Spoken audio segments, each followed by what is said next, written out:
अब अगले 7 से 10 क्वेश्चन में हम देखेंगे कि सभी सवालों में केवल कोष्ठक वाले भाग हैं।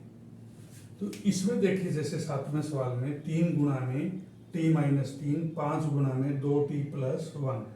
तो सिंपल सी बात है, कोष्ठक में जितने भी पद हैं सबको आगे लिखी संख्या से गुणा किया जाएगा। यानी कि 3 को t से गुणा किया, 3 को 3 से भी गुणा किया, तो यह आ जाएगा 3t-9। ऐसे ही इस साइड 5 को 2t से गुणा किया, 5 को 1 से गुणा किया, तो 5 दूना 10t, 5 एकम 5।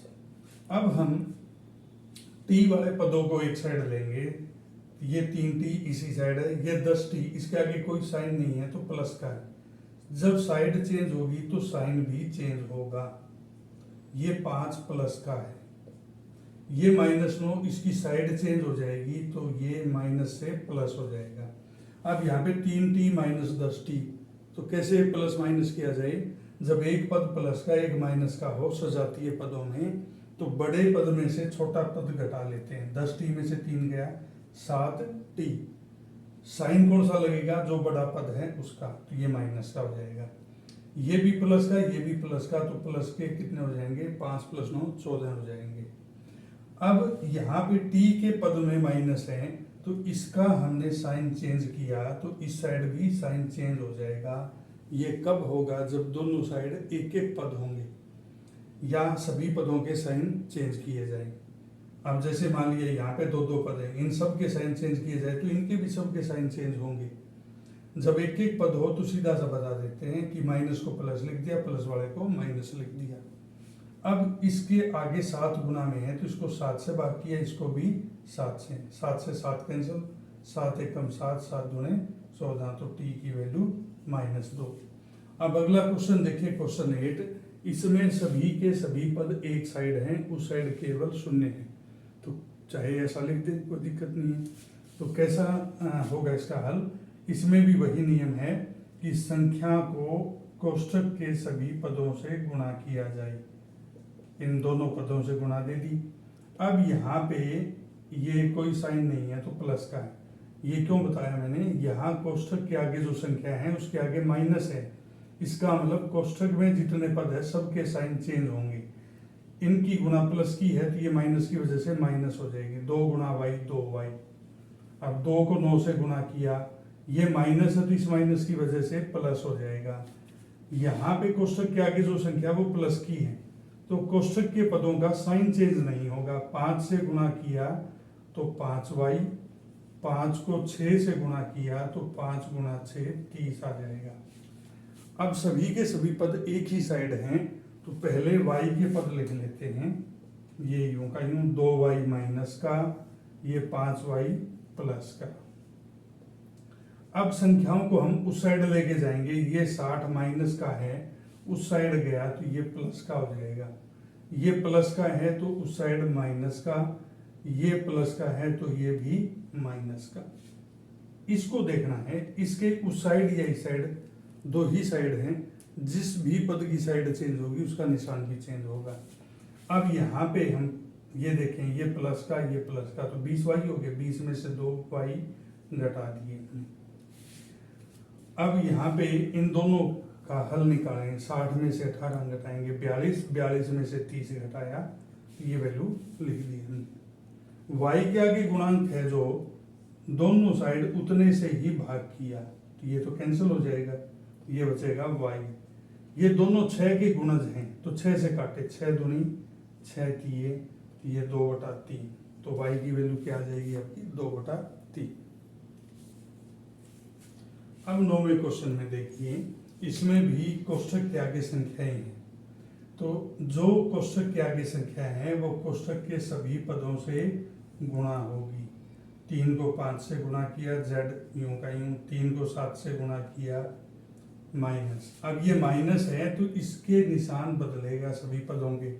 2 को 9 से गुणा किया, z का z, ये माइनस गुणा माइनस प्लस हो जाएगा। इस साइड देखिए, ये भी दोनों पदों से गुणा हो जाएगा।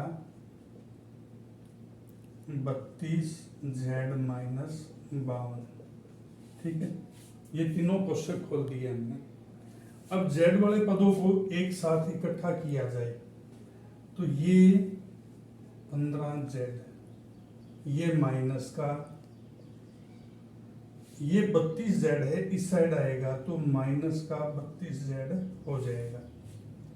अब इस साइड ये जा चुका है, ये -52 है, ये -17, यहाँ से -21 है तो उस साइड जाएगा तो +21, ये +22 है तो उस साइड जाके -22।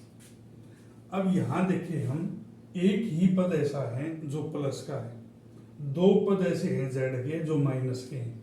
तो जब ऐसी स्थिति आ जाए तो एक प्लस वाला पद यूं का यूं लिख लिया, माइनस के दो पद हैं, दोनों का टोटल हम एक साइड में देख लेते हैं। जब दोनों पद माइनस के हों तो प्लस माइनस में तो उनका टोटल हो जाएगा, ये माइनस के 50z हो जाएंगे। ऐसे ही इस साइड देखिए, ये भी माइनस का, ये भी माइनस का, ये भी माइनस का, तो तीनों पदों का हम टोटल ले लेते हैं जो जो माइनस के हैं। ये -91, प्लस का क्या है 21। अब यहाँ पे देखिए एक पद प्लस का है, एक माइनस का है, तो क्या किया जाए, बड़े पद में से छोटा घटा देंगे।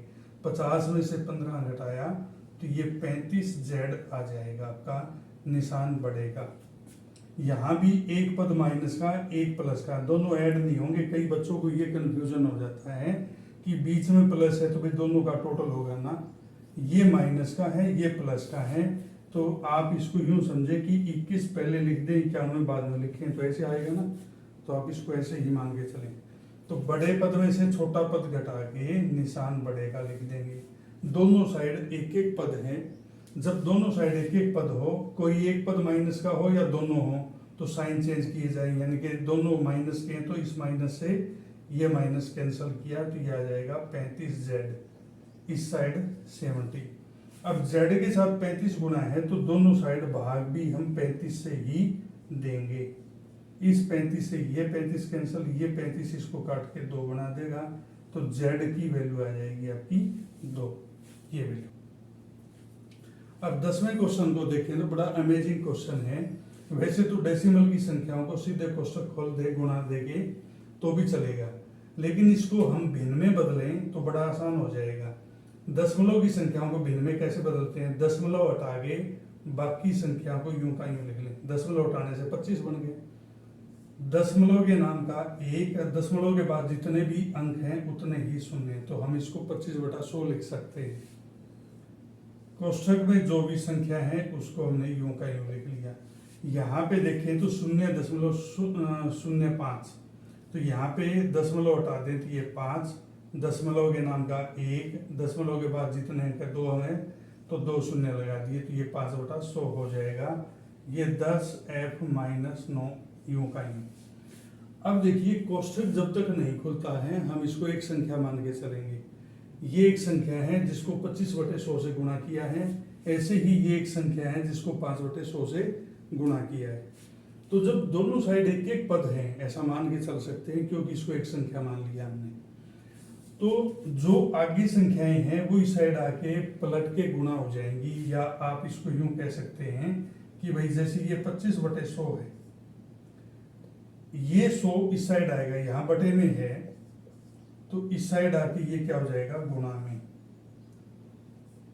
बाकी यूं का यूं लिख दें हम, ये 5, इसका बटे 100 इस साइड जा चुके हैं, ये आएगा आपका 10f-9। यहाँ 100 में 100 से ही गुणा कैंसिल, तो ये क्या आएगा आपका 25, इसको हमने यूं का यूं लिख दिया, ये 10f-9। अब ये संख्या 5 गुणा में है, इस साइड आएगी तो ये क्या हो जाएगी इसके बटा में, तो 5 एकम 5, 5 पंजे 25, तो ये बचेगा 5 गुणा में 4f-3, इस साइड आ जाएगा आपका 10f-9। अब इनकी गुणा को ले, 5 चौके 20f, 5 को 3 से गुणा किया, ये 10f-9 यूं का यूं।